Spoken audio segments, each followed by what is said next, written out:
بار بار میں ایک بات کا تذکرہ بیانات میں کرتا رہتا ہوں کہ دو طرح کے لوگ ہیں اللہ کو ماننے والے اور ایک اللہ کو نہ ماننے والے.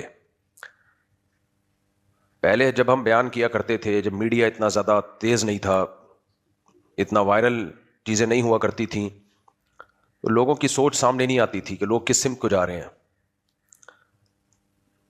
انسان جس طرح کے لوگوں میں اٹھتا بیٹھتا ہے تو وہ انسان یہ سمجھتا ہے کہ ساری دنیا اسی طرح کی ہے.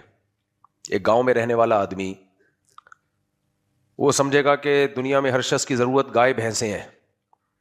جس کے پاس گائے زیادہ ہیں وہ کامیاب ہے، بھینسیں زیادہ ہیں وہ کامیاب ہے، جس کی گائے زیادہ دودھ دیتی ہے وہ کامیاب ہے. لیکن جب وہ شہر میں آئے گا تو اسے پتہ چلے گا بھائی یہاں تو کچھ اور کہانی ہے. تو یہ جو سوشل میڈیا ہے اس نے دنیا کو ایک گلوبل ولیج بنا دیا ہے. بہت ساری قوموں کے کلچر، تہذیبیں آپ کے سامنے آ جاتی ہیں. پھر سفر انسان کو بہت کچھ سکھا دیتا ہے. مختلف قوموں میں جانا، مختلف لوگوں سے ملنا. تو میرے جو پہلے بیانات ہوتے تھے زیادہ تر عملی اصلاح کے ہوتے تھے. عملی کا مطلب جو گناہ ہیں بھائی ان کو چھوڑو، شریعت پہ چلو. لیکن ابھی بہت بڑا مسئلہ یہ ہے کہ جو ینگسٹر ہے، ہماری جو نوجوان، جو نئی جنریشن ہے، اس کے سامنے بہت ساری چیزیں کلیئر ہی نہیں ہیں.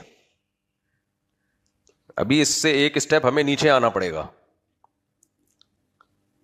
صحابہ کرام کے دور میں جب کوئی ایمان لاتا تھا تو ایمان کا مطلب اعمال ہوتا تھا. ایمان لایا اور اعمال شروع.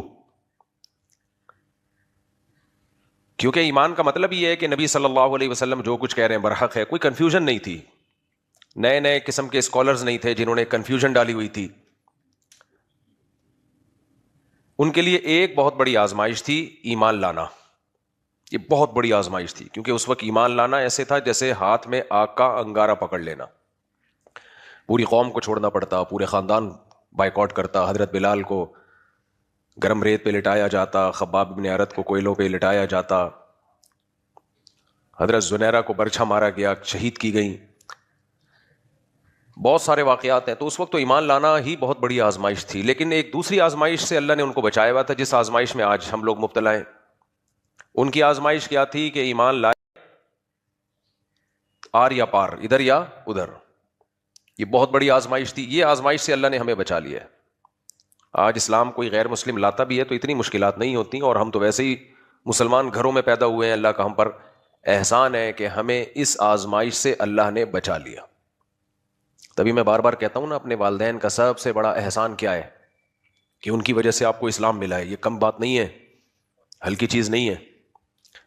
اپنے ماں باپ کی قدر کی کوئی اور وجہ نہ بھی ہو، یہی وجہ بہت ہے کہ ہم مسلمان کس کی وجہ سے ہیں کہ ہماری ماں اور ہمارے باپ مسلمان تھا. انہوں نے ہمیں گفٹ میں دیا اسلام. بس یہ بہت بڑا احسان ہے. اور ہمارا اگلی نسلوں پہ بھی، اپنی آنے والی اولادوں پہ بھی سب سے بڑا احسان یہ ہوگا ہم نے ان کو ایمان گفٹ دیا ہے. تبھی نبی صلی اللہ علیہ وسلم نے فرمایا نا، اولاد زیادہ پیدا کرو کیونکہ نسل تو بڑھے گی، چاہے مسلم ہو یا کافر ہو. مسلمانوں کی نہیں بڑھے گی تو کس کی گروتھ ریشو ہوگا پھر دنیا میں؟ غیر مسلموں کا. اب جن کی نظر میں ایمان کوئی زیادہ بڑی دولت نہیں ہے، وہ ہر انسان کو ایک ہی زاویے سے دیکھتے ہیں، تو ان کی نظر میں تو اس کی کوئی ویلیو نہیں ہے. بھائی ادھر بڑھے ادھر بڑھے، اس سے کوئی فرق نہیں پڑتا. لیکن انسانیت کو جو تباہی سے بچانا چاہتا ہے تو اس کی نظر میں تو بھائی سب سے بڑی اہمیت یہ ہے کہ جو نئی نسل پیدا ہو وہ مومن ہو.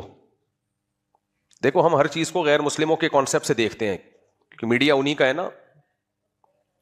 ڈرامے وہی بناتے ہیں، فلمیں وہی بناتے ہیں، میڈیا انہی کے کنٹرول میں، طاقت انہی کے پاس، ٹیکنالوجی انہی کے پاس، معیشت انہی کے پاس. تو ظاہر ہے جس کی حکومت ہوتی ہے اثر رسوخ اسی کا ہوتا ہے.